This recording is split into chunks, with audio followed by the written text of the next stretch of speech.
majority of votes, request for the passage of a resolution authorizing the Honorable Governor Marisol Aragones Sampeno to negotiate and enter into a loan agreement or in behalf of the provincial government of Laguna with the Land Bank of the Philippines for the construction of the Laguna Mega Clinic, procurement of medical equipment and ambulances, and for the other purposes, is approved on its first, second, and final reading.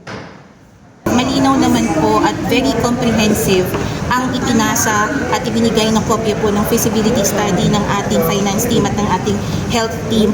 Kaya ang lahat po, actually ang lahat po ng kanilang mga katanungan, matatagpuan po yun doon sa ating feasibility study.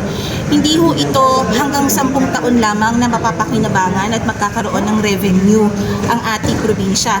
Pag po fully na po na nabayaran na natin ang pondo na ito, in 25 years napakalaki ho ng pwedeng maging revenue ng ating province.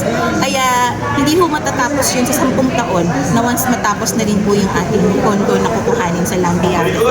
Kung kayo ho ay familiar sa YAKAP program po ng PhilHealth, dati ho, ang YAKAP program ay nasa mga public health facilities lamang.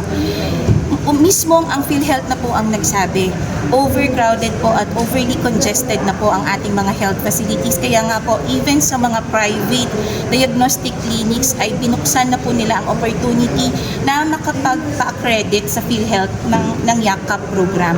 Meron ho tayo sa kasalukuyan na 8 district hospital, isang provincial hospital, at ito pong mega clinic na ating itatayo, ito po ang pang-10 na magbibigay po ng karagdagang programang medikal sa ating mga kababayan.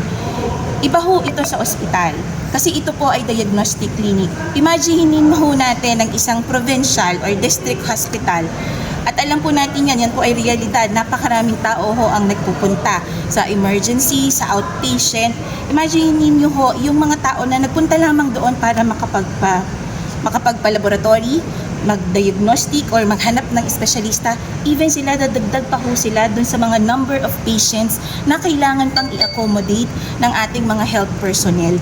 So yung mega clinic po natin, ang magpo-provide po ng ganitong klase ng serbisyo, mas mapapabilis po natin, mas magiging efficient na ho ngayon ang pag-handle ng mga pasyente ng ating 8 district hospital at isang provincial hospital. Ito po ay itatayo po sa Santa Cruz yung complex po natin. Doon po, dahil sayang ho yung pondo kung nahihiramin natin kung maglalaan pa tayo para lang bumili pa ng lupa na pagtatayuan. Kung meron naman na ho tayong readily available na lupa na pwedeng pagtayuan po ng mega clinic. Very accessible ho yun kasi lahat man ho tayo. Ako nga ho, taga San Pedro, na nakakapunta ho ako doon. Madali po siyang puntahan.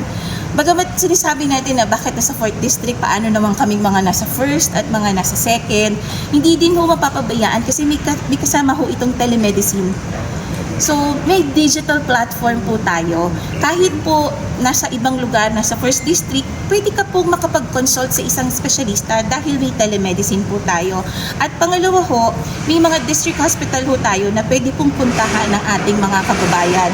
Doon po, meron pong nakaabang na mga ambulansya or patient transfer vehicle para hindi na rin ho kailangang gumastos at mag-isip pa ng paraan kung paano ho makakapunta sa ating mega clinic. Andito ho kasi yung mas nangangailangan ng mga kababayan natin. Ako talaga, tinanong ko rin ho yan bakit po sa Santa Cruz? At naiintindihan ko po, marami ho tayo mga kababayan dito ang masigit po na nangangailangan. Yung ating naman pong governor, si Govsol po, sobrang sipag niya po. Very aggressive po talaga siya na gustong-gusto niya po na ito ay masimulan agad at gusto niya po na makapag-provide po talaga ng agarang tulong medikal sa ating pong mga kababayan. Kaya po, nung in-explain niya po ito sa amin, actually sobrang nagandahan po ako. Ang pagkaka-explain pa nga po niya sa amin, para ho itong high precision. Familiar ho kayo doon, di ba ho ang mahal ho sa mga private. Pero ito po, halos walang kailangang ilabas dahil po meron po tayong mga programa sa national na yun po ang gagamitin ng mega clinic na pagkukuhanan po ng revenue. Lahat po yan na pag-aralan po ng ating governor. Katulong po ang finance team at ang ating pong health team.